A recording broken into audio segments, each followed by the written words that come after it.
Ìwé ìyìnrere ti Jòhánù orí ogún bẹ̀rẹ̀ láti ẹsẹ̀ kìíní títí fún ìkejìdínlógún.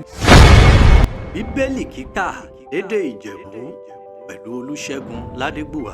Nùjọ́ kìíní ọ̀sẹ̀ ní àárọ̀ kùtù àì. Ọ̀rá ìdí àfẹ̀mọ́júmọ́. Ré Maria Magdalene wá súbojì. Orí ọvọ àti gbé ògbòrè gborin. Lè wà nẹ̀rẹ̀ júlẹ̀kù bojì nẹ́kò. Náà ló ń dẹ́rì káyéfì. Àbúyáwú ló ń súré gbá ulé Pétérù lọ. Àti ọkọ̀ náà wọn mọ ẹ̀yìn Jésù. Ìjésù fẹ́ràn. Oyè láwìí rún ọvọ. Wọ́n má ti gbé Olódùmarè kò nù bojì. Lè ṣe kẹ̀dẹ̀rì. Àmọ̀rò obìnrin látẹ̀sí. Èèpà. Náà dẹ́rì Pétérù dẹ́gbọ̀ káyéfì. Tó ń ti ọmọ ẹ̀yìn òmùrẹ̀ ọjọ́ rodo yìí. Wọ́n tara ṣàṣà máa lọ sí ubojì lè ṣe kẹ̀dẹ̀rẹ́ àbòsí líre ṣúkejì Pétérù èyí wúyẹn yára ju Pétérù lọ pé ṣáájú rẹ̀ fúbojì náà dérú yẹn dẹ́ fúbojì òyì lóṣò òyì wó inú ubojì òyì rí aṣọ ọgbọ̀ ra àfúlélẹ̀ àmọ̀ṣá òun wọ̀ nu ubojì lọ ṣùgbọ́n náà dérí Pétérù rè ń bá nẹ́yìn rẹ̀ dẹ́ fúbojì ìyẹn ìwọ́ nu ubojì lọ òyì rí aṣọ ọgbọ̀ náà nòró bá àfúlélẹ̀ sí àti ọfọ gèlè rè bá ní obi orúkọ Jésù ìyẹn sì pẹ̀lú aṣọ ọgbọ̀ náà ṣùgbọ́n tá a kájọ lóòró bọkàn ní gàbàdàyà náà dénẹ́rì ọmọ ẹ̀yìn òmùrẹ̀ yìí ọ̀nìrè kọ́ fún ubojì náà ìyẹn ìwọ́nu ubojì pẹ̀lú oyiri aṣọ ọgbọ̀yì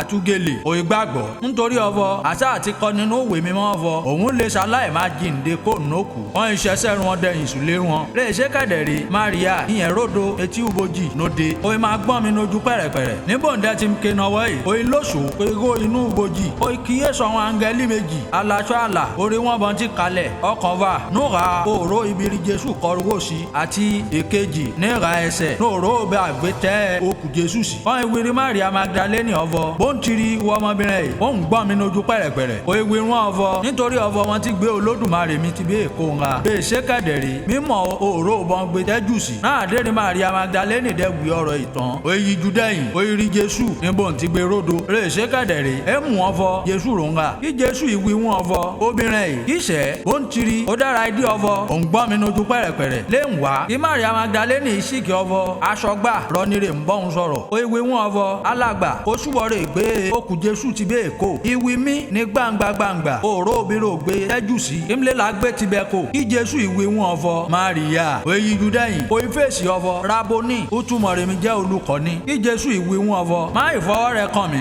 nítorí èmi ìgòkè lọ sọ́dọ̀ bá mi àmọ̀ṣá iṣẹ́ṣẹ́ rẹ̀ náà ó lọ sọ́dọ̀ wọn arákùnrin rẹ̀ mi ó láwé wọn ọvọ èmi ń gòkè lọ sọ́dọ̀ bá mi àti barun ẹ àti sọ́dọ̀ Ọlọ́run Olódùmarè tèmi àti Ọlọ́run Olódùmarè rún ẹ. Maria Magdalene wa òye rán wọn ọmọ ẹ̀yìn ọvọ ohun ti rí Ọlọ́run Olódùmarè àti fọ òrùn báyìí lòun gbìrò òun Ọlọ́run Olódùmarè ó bùsì gbígbọ́ àti kíkà ọ̀rọ̀ rẹ̀. Bíbélì dùn ká lédè Ìjẹ̀bú pẹ̀lú Olúṣẹ́gun Ládégbùwà.